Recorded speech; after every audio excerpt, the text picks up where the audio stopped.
I'll be doing a kind of short review of the iPhone XS, which for me, the iPhone XS series, right, that was released in 2018, there was one of the best designs ever released by Apple.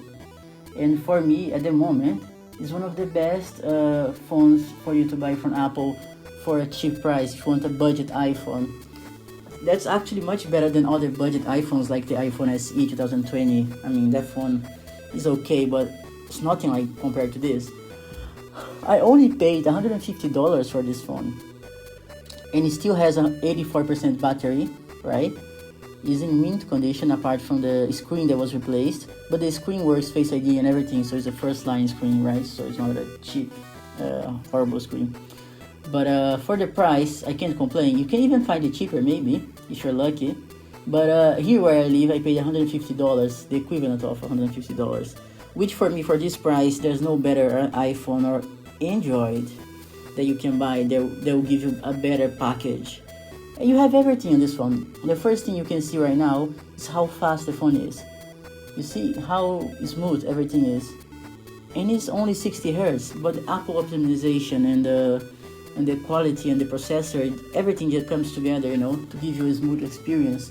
It's running the A12 Bionic, which is still really fast. If you compare even with the Androids, if you compare with mid-range Androids, the A12 is almost as fast as the Snapdragon 778G, which, come on, for a phone that's 5 years old, that's still plenty amazing. And I mean, come on, if you complain about this in relation to speed, you're really silly. Come on, it's great. You can't complain. The screen is really nice as well. I'm going to talk more about the screen soon, but you can see the Geekbench scores here. I'm not lying. If you compare to a newer iPhone like the 15, of course, it's going to be much worse. But if you compare for other phones at the same price range, it's much better that you can find. Come on, look at that. The screen is really nice. I mean, this is not even the original screen.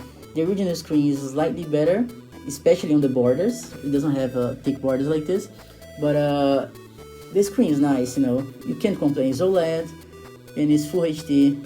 It's like the basic requirements for today. Sure, it's not 120 Hz, but neither is the iPhone 15 and the 15 Plus, right? So, and you're paying much less for this. And this is one of the strongest things, the screen and the processor for me.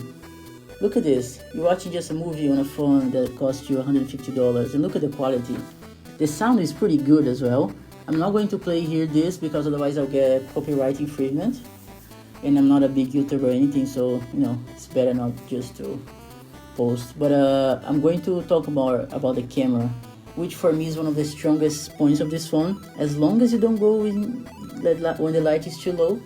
But before the camera, one last thing, it's running iOS 17, so 17.2 currently actually. So come on, it's 5 years old, still running the latest Android, the latest iOS release. 5 years of updates. They say it's probably going to get dropped next year by September 2024.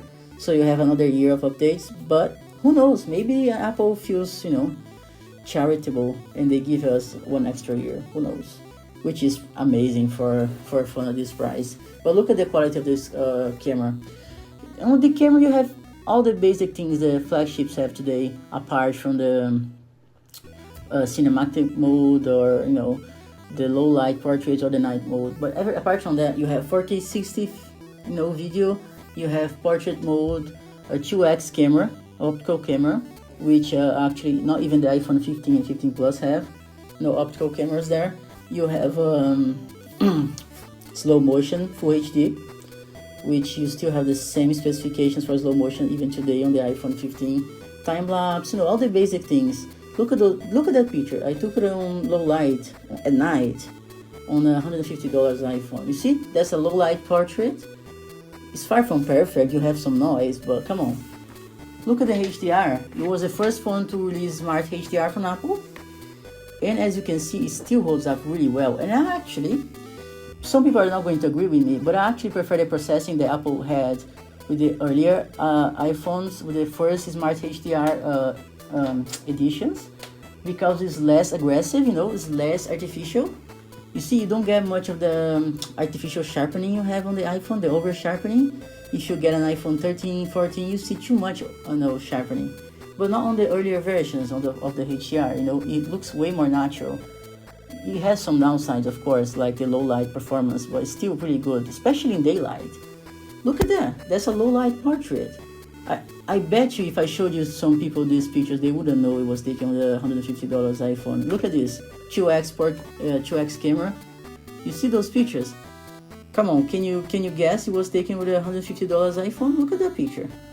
No blowout, highlights, nothing. Look at the portrait picture. Come on, let's be honest.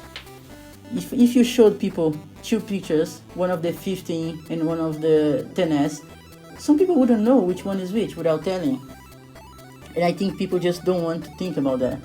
Because Apple just wants us to buy the latest iPhone because it's so much better. But in reality, in the last 5 years or so, things haven't changed that much. Unless you want to go into super low light, then that's when you're going to notice a big difference. Or maybe you want to record like video, professional video, then yes, of course you're going to notice a big difference. But for everyday pictures, for the average user, come on, look at those portrait pictures of your pet, of people. They're all good, not much complaints. Why want more? Why pay 5, 4, 6, 7, 8 times more for something that's not going to deliver you so much better pictures? Look at that 2x picture.